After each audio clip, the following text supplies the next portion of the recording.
தேர்தல் முடிவுகள் வந்த பிறகு என்னை பற்றி ஒரு 2-3 விமர்சனங்கள் சோசியல் மீடியாவில் அரசியல் உலகத்தில் பரவலாக பரவிக்கிட்டு இருக்கு. அதுக்கு நான் விடை கொடுக்கலன்னு சொன்னால் அதே உண்மை ஆகிடும் அப்படின்னு ஆகிடும். நான் நேற்று பெங்களூர் போகும்போது நீங்கள்லாம் இங்கே வந்திருப்பீங்க, ஏர்போர்ட்டில் யாரும் வந்திருப்பீங்க. அங்கே நீங்கள் கேள்வி கேட்பீங்க, அது விடை கொடுத்துலான்னு இருந்தேன். அப்போ நீங்கள் யாரும் அங்கே இல்லை. அதுக்கு அப்படியே பெங்களூர்லேருந்து திரும்பி வரும்போது கூட அங்கே மீடியா யாருமே இல்லை. அதுக்கப்புறம் 18th கேரளா ஷூட்டிங் இருந்தது சொல்லியிருந்தாங்க. அப்போ நான் விடை கொடுத்துடலாம் அப்படின்னு நினச்சேன். நீங்கள் அங்கே வரலன்னா கூட முதல்ல சொல்லிவிட்டு அங்கே வர சொல்லி விடை கொடுத்துடலாம்னு நினச்சேன். அது ஷூட்டிங் போஸ்ட்போன் ஆகிடுச்சு. ஸோ இங்கே ரொம்ப இன்னும் தள்ளக்கூடாது அப்படின்னு சொல்லி உங்களெல்லாம் நான் கூப்பிட்டுருக்கேன். ஃபஸ்ட்டு தேர்தல் முடிவுகள் வந்த உடனே நான் ஸ்டாலின் சாரை போய் பார்த்தது. அது கொஞ்சம் விமர்சனங்கள் வந்தது. ஸ்டாலின் சார் அவர்களே என்னுடைய 38-40 ஆண்டு நண்பர். எங்களுடைய நட்பு கொள்கைகள் அரசியலுக்கு அப்பாற்பட்டது. ஜனநாயகத்தில் தோல்வி வெற்றி சகஜம். இருந்தாலும் ஸ்டாலின் அவர்கள் அந்த குளத்தூரில் தோத்தது எனக்கு கொஞ்சம் சங்கடமாக இருந்தது. அதுக்காக ஒரு நண்பனுங்கிற முறையில், நட்பு முறையில் அவரை போய் நான் பார்த்தேன். அதுக்கு நான் இங்கே விஜய் சிஎம் ஆகக்கூடாது, போருக்கு வரக்கூடாது, அதை தடுக்கிறதுக்கு ரஜினி அங்கே போயிருக்காங்க. வேறு ஏதோ 2 பெரிய பார்ட்டியை சேர்க்கணும்னு சொல்லி பேசுகிறாங்க அப்படின்னு சொல்லி விமர்சனங்கள் வெளியே வருது. அந்த சூழ்நிலையில் அதெல்லாம் பேச முடியுமா? அப்படி பேசுகிற ஒரு தரங்கெட்ட ஆள் ரஜினிகாந்த் இல்லை. அது தெளிவுபடுத்துகிறார். ரெண்டாவது நான் அவர் வாழ்த்து சொல்லலை, ஏர்போர்ட் போகும்போது வாழ்த்து சொல்லலை. அவர் ஜெயிச்ச உடனே எக்ஸ் தளத்தில் என்னுடைய வாழ்த்துக்களை தான் அவருக்கு பதிவிட்டார். நான் 2016 அரசியலுக்கு வர்றேன்னு சொன்ன பிறகு நான் ஏர்போர்ட்டுக்கு போகும்போது யூஸ்வலாக அங்கே இருக்கிறவங்க அந்த போர்டிங் கார்டு வாங்கிறதுக்கு இருப்பாங்க. அவங்களுக்கு கேட்குறது தான் வழக்கம், மீடியா யாராவது இருப்பாங்களா அப்படின்னு. அதே இதில் மீடியா யாராவது இருப்பாங்களான்னு கேட்டேன். பெங்களூர் போகும்போது மீடியா யாரும் இல்லைன்னு சொன்னாங்க. சரியான்னு சொல்லி நான் போயிட்டு இருக்கும்போது திடீர்னு ஒருத்தர் ஒரு மீடியா ஆள் மாதிரி தெரியல எனக்கு. ஒரு சின்ன ஃபோன் வச்சுக்கிட்டு விஜய் ஒரு முதலமைச்சர் இருக்காரு அப்படின்னு சொன்னாங்க. நான் என்ன செகண்ட் ஷாக், அது மீடியா மாதிரியே தெரியல எனக்கு. ஃபோன் வச்சுக்கிட்டு நான் அப்படியே பார்த்து சிரிச்சு நான் போயிட்டேன். அதுக்கு வாழ்த்துக்கள் சொல்லலை அப்படின்னு சொல்லி அதுக்கு ஒரு விமர்சனம். இன்னொன்று விஜய் மேலே எனக்கு பொறாமை அப்படின்னு.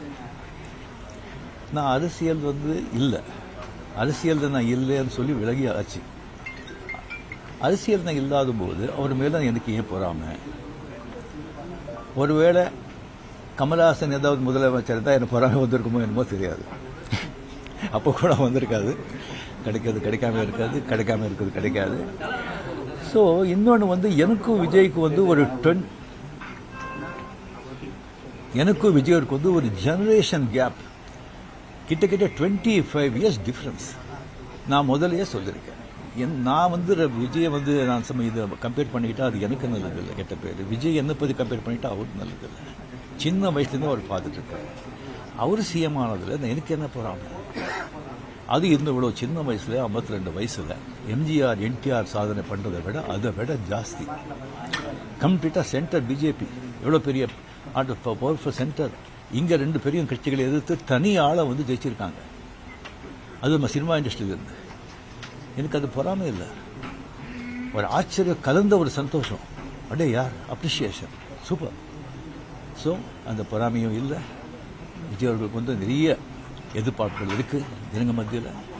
டெஃபினட்டா அந்த எதிர்பார்ப்பெல்லாம் அவரை சந்திச்சு மக்கள் நல்லது செய்யணும், செய்வாங்கங்கிற நம்பிக்கை எனக்கு இருக்கு. அவருக்கு அதிக வாழ்த்துக்கள். ஓகே சார், திமுகவையும் அதிமுகவையும் நீங்கள் ஒரு பேச்சுவார்த்தை செய்து இணைந்து எடப்பாடியை முதலமைச்சராக முயற்சிகள் நீங்க எதுவும் செய்தீங்களா? சொல்லியாச்சு. உங்க ரசிகர்கள் என்ன சொன்னாங்கன்னா, நீங்க கட்சி ஆரம்பிச்சா நீங்க சிஎம் ஆயிருக்கலாம், கால சூழ்நிலை ஆகலன்னு ஒரு வருத்தப்படுறாங்க. சில பேர் சொல்றாங்க நான் ஏன் அரசியலுக்கு நான் வரலைன்னு சொல்லி ஒரு 3 பேஜுக்கு கம்ப்ளீட்டாக அறிக்கை எதுக்கு என்ன ஆச்சுன்னு சொல்லி கிளியராக நான் சொல்லியிருக்கேன்.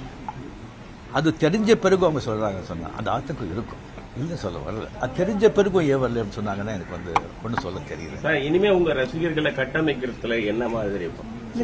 நான் முதலியே சொல்லியாச்சு, அவங்க எந்தெந்த பார்ட்டி எந்தெந்த விஷயம் பண்ணுறீங்களோ அதை நீங்கள் தாராளமாக நீங்கள் போங்க அப்படின்னு முதலியே நான் சொல்லியாச்சு. எத்தனை மாட்டி நான் சொல்லுவேன், நீங்களே சொல்லுவேன். ஆக்ட் பண்ணுறாங்களே சொன்னால் அரசியல் வேறு, ஆக்ட் பண்ணுறது வேறு. ஆக்டிங் சொன்னால் ஹெல்த் வந்து எப்போ இதாவது நான் ஆக்ட் பண்ணலாம் நீங்கள் வரலாம் அப்படியே அதை பாதித்த கூட ஒரு பண்டிதர் பாதிப்பாங்க. அரசியல் விமர்சனம் பெரிய ரெஸ்பான்சிபிலிட்டி, கோடி மக்கள், அவ்வளோ ஈஸி இல்லை. இப்ப நேற்று கமல் சார் வந்து சந்திச்சு 6 கோரிக்கை விட்டிருக்காரு திரையுலகத்தை பத்தி. நீங்க வந்து சிஎம் சந்திச்சு திரையுலக பத்தின கோரிக்கைகள் ஏதாவது முன்வைக்கிறதுக்கு ஐடியா இருக்கா? இல்லைங்க, இப்போ வந்து சினிமா இண்டஸ்ட்ரியிலேருந்து நடிகர் சினிமா போயாச்சு, ப்ரொடியூசர் கவுன்சில் பார்க்க போறாங்க, கமலும் போயாச்சு. மறுபடியும் வந்து சும்மா சம்பிரதாயிகமான போய் பார்க்கறதுக்கு எனக்கு பிடிக்காது. முதல் முறையா ஆட்சிக்கு வந்திருக்கக்கூடிய விஜய் அவர்களுக்கு உங்களுடைய அறிவுரை, ஆலோசனை என்ன? எதிர்பார்ப்பு ரொம்ப ஜாஸ்தியாக இருக்குங்க. அது டெஃபினட்டாக பூர்த்தி செய்வாங்க நம்பிக்கை எனக்கு இருக்குது. பட் ஒன்று, மக்கள் நம்ம வந்துட்டு ஒரு 2 வருஷம் அவரை விட்டுருணும், 2 வருஷம் விட்டுருணும்.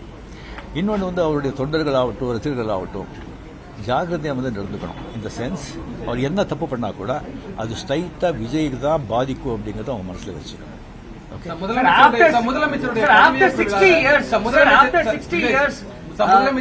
நான் திராவிடியன் பார்ட்டி வந்திருக்காங்க, ஒரு திராவிட கட்சி இல்லாத ஒரு கட்சி வந்து தமிழகத்தை ஆடுறாங்க. இது என்ன மாதிரியான இம்பாக்ட் கிரியேட் பண்ணணும்? சரிங்க, ஒரு 60 ஆண்டுகள் பார்த்துட்டாங்க, ஒரு மாற்றம் தேவை. அந்த மாற்றத்துக்கு கரெக்டாக வந்து விஜய் வந்தார்.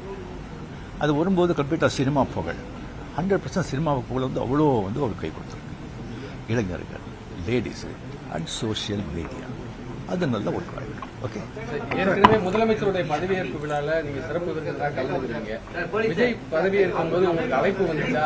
நீங்க கலந்து கொள்ளாத போதும் அது ஒரு சமூக வலைதளங்களில் சில கருத்துக்களை முன் வச்சிருந்தாங்க. முதலமைச்சர் அந்த ஏற்பு விழா ஸ்வேரிங் எதுல கலந்துருக்கேன் நான்? ஏன்னா பழைய எதுலயும் கிடையாது. சிறப்பு உங்களுக்கு அழைப்பு வந்திருக்கு. இன்னும் ஸ்வேரிங்கே பண்ணலைங்க. அந்த அழைப்பு நான் வந்து 96 தான் கலைஞர் இருக்கும்போது, அவர் இருக்கும்போதே நான் வந்து அப்போ நான் போகல. 15 டேஸ்க்கு அப்புறம் நான் வெளியே போயிருந்தேன். 15 டேஸ்க்கு அப்புறம் வந்த பிறகு கலைஞர் சார் கேட்டார், உங்களை பார்க்கணும், நான் வரட்டா நீங்கள் வரீங்களா? ஐயோ நானே வரேன்னு சொல்லி அவர்கிட்ட போய் நான் வாழ்த்துக்கள் சொன்னேன். அப்படி நேரடியாக வந்து மக்கள் வந்து மாற்றம் வேணும்ன்றதை இந்த தேர்தல் மூலியமா உணர்த்திருக்காங்க. 2001 நீங்க தேர்தல் கட்சியை வச்சிருந்தா வெற்றி பெற்றுக்கலாம் என்ற ஒரு சொல்லப்படுகிறது. அது வந்து தவறு விட்டுமோன்னு நினைக்கிறீங்களா? இல்லை, 100% வெற்றி பெற்றுருப்பாங்க, அதில் டவுட்டே கிடையாது. பட் ஆனால் அந்த பஸ் மிஸ் பண்ணிட்டீங்கன்னு நினைக்கிறீங்களா? வேற கொஸ்டின் சார். இந்தியா லெவலில் இருக்கக்கூடிய பிஜேபி தமிழ்நாட்டில் வந்து ஏன் ஒரு சீட்டு வருது, என்ன காரணம் சார்? சார், நான் அதுக்கெல்லாம் நான் answer okay. Hardly congratulations to Vijay. And definitely a lot of expectation is there for people. Definitely, I hope, I wish he will fulfill that. Thank you.